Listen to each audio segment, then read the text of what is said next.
रात का समय था। बिरजू और हीरा किसी काम से नदियापुर गांव जा रहे थे। हीरा, अरे चलते चलते मेरे पैर जवाब दे चुके हैं, गर्मी भी लग रही है। चलो एक पेड़ के नीचे बैठकर आराम कर लेते हैं। अरे यहाँ रुकना सही नहीं है, ये जंगल है। अरे नदियापुर गांव जंगल के बीच ही बसा है। चल थोड़ा सुस्ता लेते हैं, वैसे भी शाम तो हो ही गई है। बिरजू की बात सुनकर हीरा ना चाहते हुए भी एक पेड़ के नीचे बैठ गया। अचानक उन दोनों के कानों में एक बच्चे के रोने की आवाज टकराई। बिरजू भैया, तुमने कुछ सुना? यहाँ जंगल में कौन सा बच्चा रो रहा होगा? आवाज तो मेरे भी कानों में आ रही है, चलो चलकर देखते हैं। बिरजू और हीरा आसपास नजर दौड़ाने लगे। तभी उन दोनों की नजर एक बच्चे पर पड़ी। वो दोनों उस बच्चे के करीब चले गए। बिरजू भैया, यह बच्चा तो यहाँ अकेला है, यहाँ तो आसपास कोई मौजूद नहीं। बिरजू उस बच्चे को गौर से देखने लगा। उसके चेहरे पर डर और भय के साए लहराने लगे। यहाँ से भाग हीरा। अरे क्या हुआ? अचानक तुम्हारा चेहरा फटे हुए पपीते जैसा कैसे हो गया? हीरा, गौर से देख, ये बच्चा कोई इंसान का बच्चा नहीं बल्कि कागज का बच्चा मालूम पड़ता है। बिरजू के कहने पर हीरा उस बच्चे को गौर से देखने लगा। बिल्कुल सही कह रहे हो बिरजू भैया, यहाँ से भागो। वो दोनों डरते हुए वहाँ से भाग गए।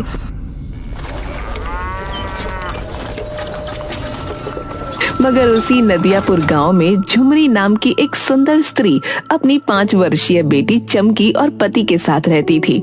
झुमरी का पति बहुत गरीब था। एक दिन झुमरी का पति बसंत दोपहर के समय अपने घर पर उदास बैठा था। अजी क्या हुआ जी, आप इतने उदास क्यों बैठे हैं? काफी दिनों से मुखिया जी से अपनी मजदूरी मांग रहा हूँ, लेकिन वह दे ही नहीं रहे। उनसे कहते क्यों नहीं कि हमारे घर में राशन भी खत्म होने को है। अगर आप वहाँ हमें समय पर पैसे दे सकते तो फिर ऐसी जगह काम करने से क्या फायदा।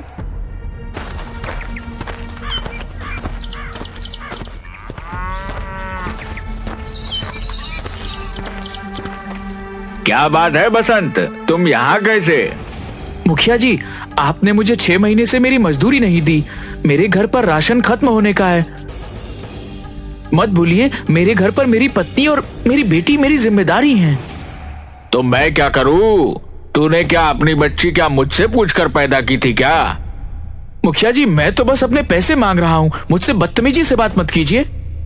तुमने नौकरों को ज्यादा सिर पर चढ़ा रखा है मुखिया। अगर ये मेरा नौकर होता तो मैं इसका लात घूंसों से ऐसा स्वागत करता कि ये फिर कभी किसी से जुबान लड़ाने की काबिल नहीं रहता। तो फिर इस नेक काम में मैं क्यों देरी करूं? इतना बोलकर मुखिया बसंत को बुरी तरह से पीटने लगा और उसे धक्के देकर बाहर निकाल दिया। या नहीं देता तेरे पैसे, जिससे शिकायत करनी है कर ले, जो उखाड़ना है उखाड़ ले। बसंत रोते हुए घर आ गया।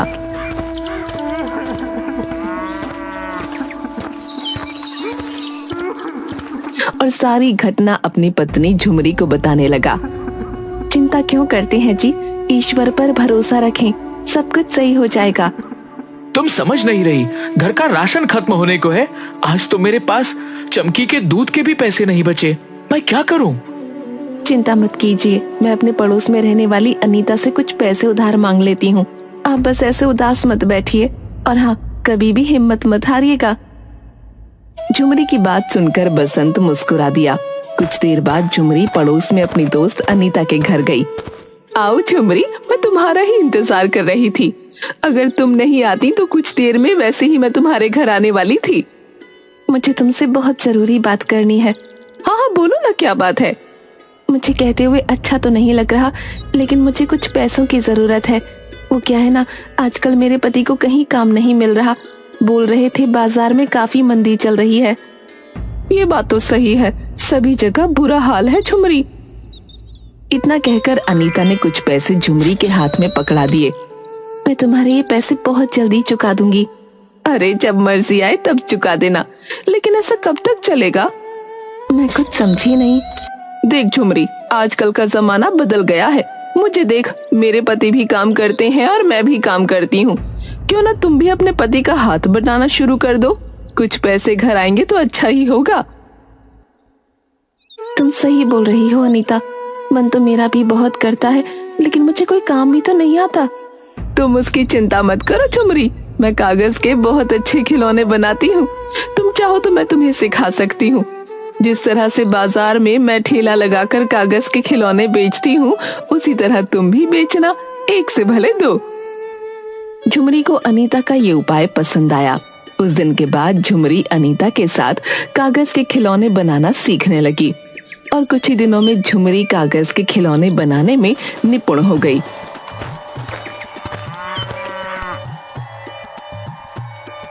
अरे वाह झुमरी, तुम तो मुझसे भी अच्छे कागज के खिलौने बनाने लगी।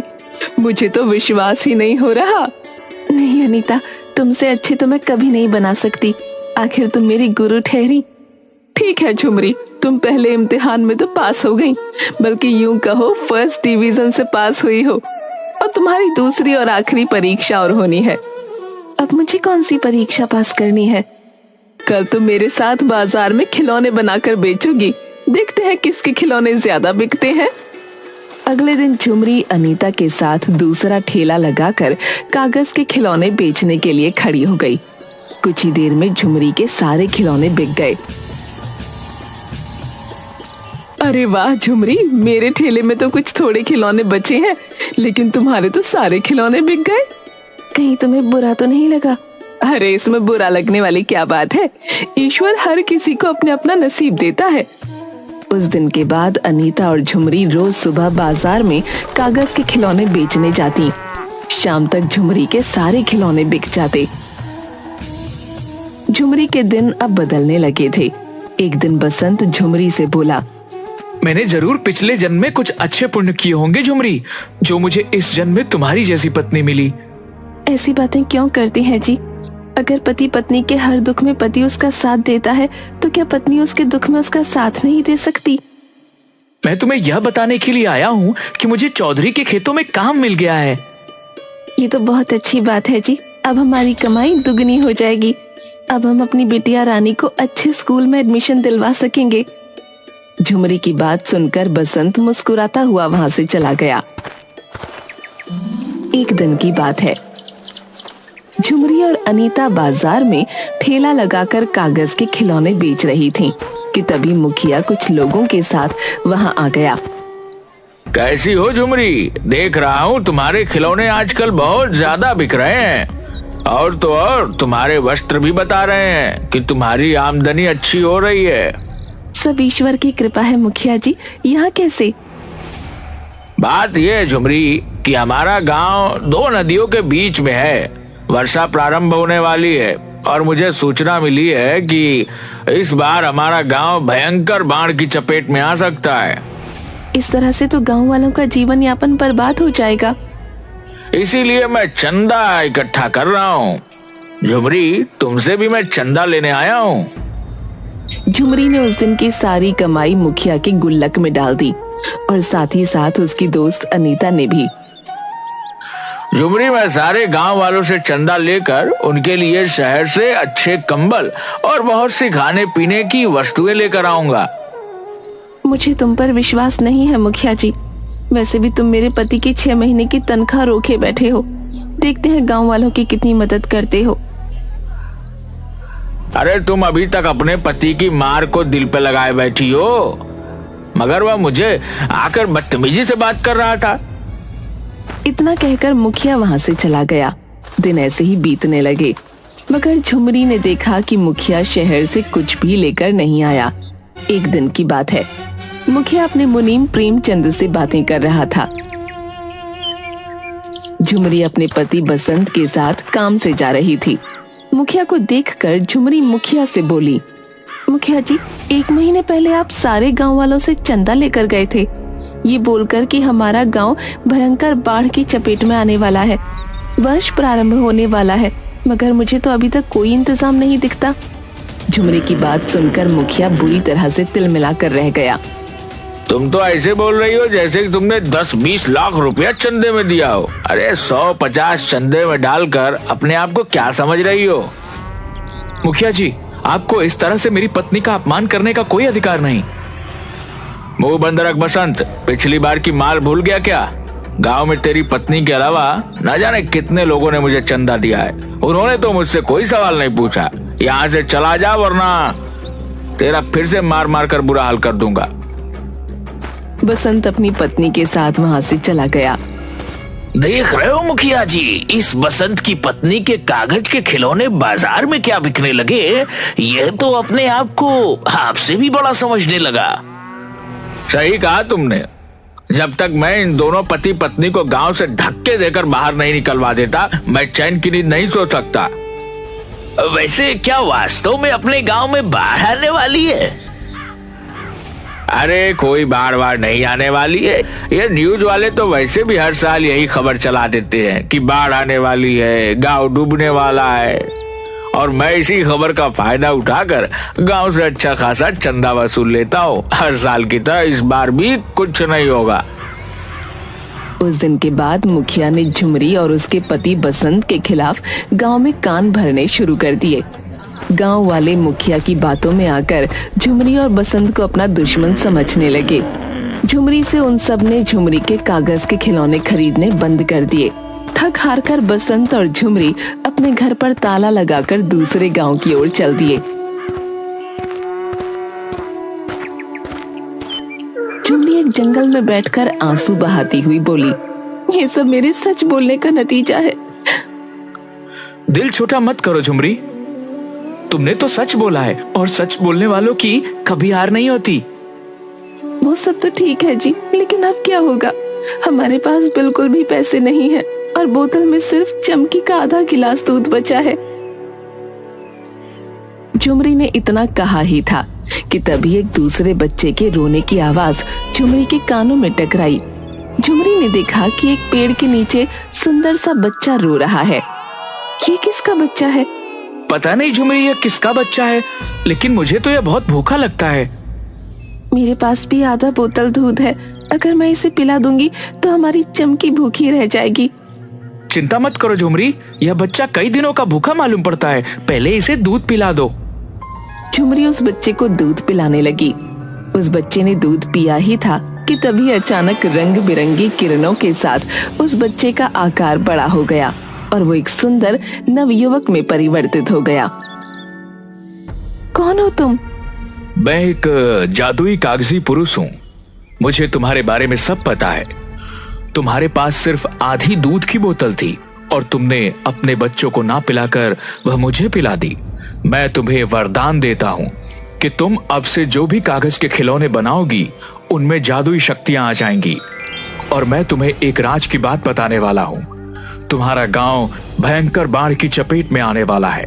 कल तुम्हारे गांव में तबाही ही तबाही मच जाएगी। इतना कहकर सुंदर पुरुष वहाँ से गायब हो गया। हम नहीं जा सकते, हमारा गांव मुसीबत में है। तुम सही कहती हो झुमरी, हमें गांव वालों की मदद करनी चाहिए।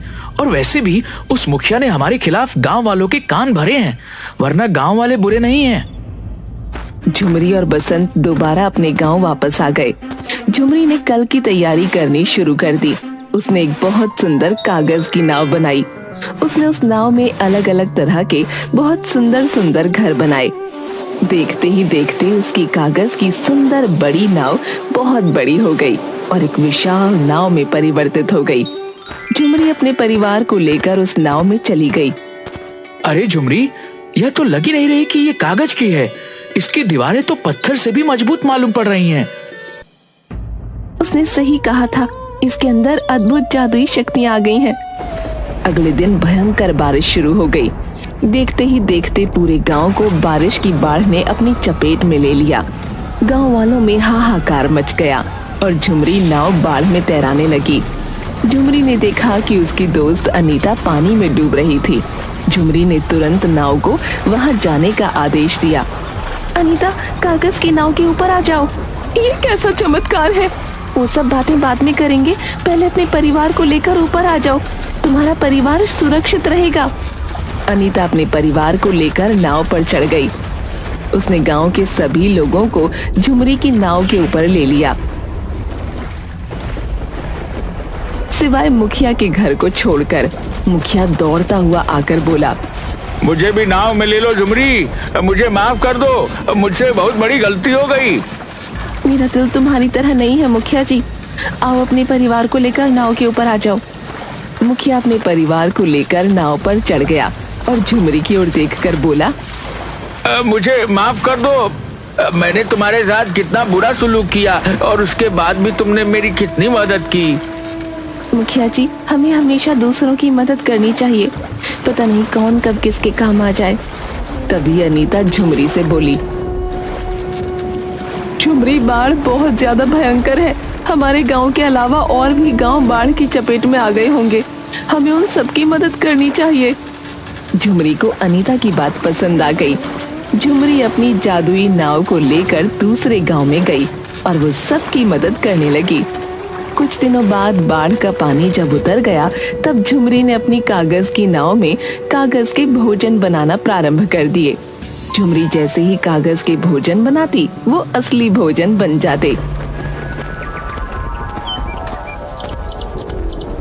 अरे वाह झुमरी, यह कैसे संभव हुआ? कागज के भोजन असली भोजन कैसे बन जा रहे हैं? तुम्हें याद नहीं, उस जादुई सुंदर पुरुष ने हमसे क्या कहा था? तुम कोई भी कागज का खिलौना अगर बनाओगी तो उनमें जादुई शक्तियां आ जाएंगी। मुझे विश्वास था कि अगर मैं कागज के भोजन बनाना प्रारंभ करूंगी तो वो असली भोजन बन जाएंगे। ये ईश्वर ने हमारी मदद की है झुमरी, देखो ना, इस तरह से कितने लोग भूखे मरने से बच जाएंगे। इस तरह से गांव में सभी लोग भूखे मरने से बच गए। कुछ महीनों बाद सब कुछ ठीक हो गया।